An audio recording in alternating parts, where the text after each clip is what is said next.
आज मी तुम्हाला माझ्या 10 महिन्याचं बाळ म्हणजे माझा मुलगा आहे अंश, त्याचं नाव आहे. आणि मी आज त्याच्या जेवणाची रेसिपी तुम्हाला दाखवणार आहे. त्याच्यासाठी आज मी खिचडी बनवणार आहे, म्हणजे व्हेजिटेबल खिचडी. कारण लहान मुलं आहे ना, रोज डाळ खिचडी म्हणजे मुगाची डाळ टाकून नॉर्मल खिचडी बनवतो, ती खाऊन कंटाळतात. तर त्याच्यासाठी मग मी भोपळा आणि व्हेजिटेबल्स असं मिळून मस्त छान अशी तुपाची खिचडी त्याच्यासाठी बनवणार आहे, अशी सॉफ्ट. तो तुमच्या घरात बाळ आहे आणि वर्षाच्या आत आहे, 9 महिने, 8 महिने, 10 महिने, तर तुम्ही नक्की ही खिचडी ट्राय करू शकता. इंद्रायणी तांदूळची खिचडी आहे, व्हेजिटेबल खिचडी. त्याच्यामध्ये मी तूप, हिंग, जिरापूड, भोपळा, तुरी, फ्लावर, गाजर, वाटाणा, मूग डाळ, टॅमॅटो, लसूण आणि इंद्रायणी तांदूळ असं साहित्य यूज करणार आहे. आणि छान अशी खिचडी टेस्टी होते खूपच, आणि बाळ पण आवडीने खातात.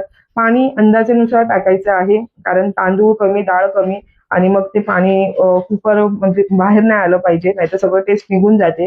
तर अंदाजे पाणी घाला खिचडीमध्ये, आणि कुकरमध्येच करा. मिनिमम 5 शिट्ट्या तरी करा ह्या भाताच्या म्हणजे खिचडीच्या.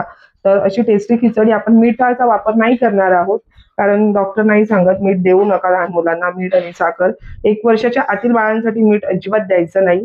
तरी सुद्धा खिचडी टेस्टी होते, आणि लहान मुलांना काही एवढी चव मिठाची अजून कळत माहित नसते, तर ते आरामात खातात.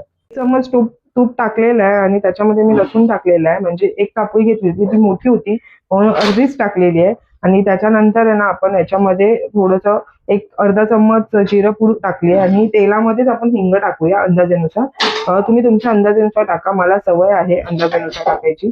तर इथे आपण मिक्स करून घेऊया तिथे हे सर्व. आणि त्यानंतर ना याच्यामध्ये म्हणजे फोडणी झाल्यानंतर, लसणीची फोडणी झाल्यानंतर याच्यामध्ये आपण हा धुतलेला भोपळा आहे तो टाकूया आरामात असा.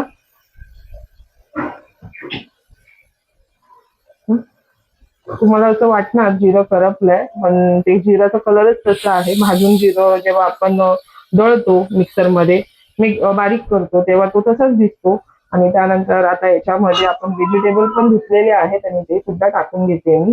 टॅमॅटो अर्धच टाकणार आहे, एक टॅमॅटो नाही टाकणार आहे अजिबात, कारण भाज्या आहे ना सॉफ्ट झाल्यानंतर एकदमच बारीक म्हणजे कमी साईज होणार भाज्यांची. आता ती थोडीशी शिजल्यानंतर दिसेल. तर तांदूळ आणि डाळ एकत्र धुवून मिक्स करूया. घी 1 चम्मच टाकलेला आहे मी. हा जो माझ्याकडे चम्मच आहे तोच चम्मच मी टाकलेला आहे घी. बस झालं, इनफ झालं तेवढं.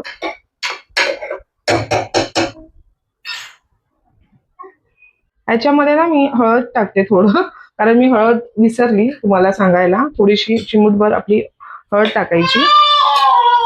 मिक्स करून घेऊया. छान अशी व्हेजिटेबल खिचडी फोडणी घातली आहे, आणि आता मी 5 शिट्ट्या करून तिला मग गॅस बंद करून मस्तपैकी 5 शिट्ट्या झाल्या मग ती सॉफ्ट होणार छान अशी, आणि टेस्ट पण छान लागणार. माझ्याकडे ना हा पेला आहे, आणि मी हे 2 असे ग्लास पाणी याच्यात या खिचडीत टाकलेले आहेत असे. आणि मी जास्त पाणी नाही यूज केलंय, कारण मग ते वर येणार आणि उतू जाणार, म्हणून मी हे म्हणजे प्रमाण घेऊन अशा ह्या पेल्यामध्ये 2 ग्लास असे पाणी याच्यामध्ये टाकलेले आहे. बघू शकता मी पाणी बरोबर अंदाजे टाकल्यानंतर पाणी आपलं जराही बाहेर आलेलं नाहीये. मस्तपैकी 5 शिट्टी म्हणजे पूर्ण शिट्टी होते आहे, आणि याच्या 5 शिट्ट्या काढायच्या आपल्याला.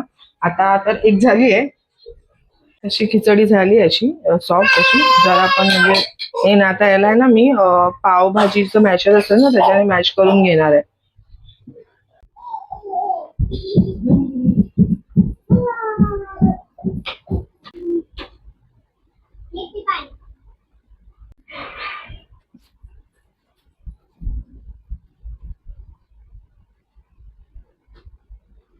कोबीची भाजी, चपाती, कैरी, काकडी, आणि त्यासोबत मस्तपैकी दुपारच्या वेळेस असं छास.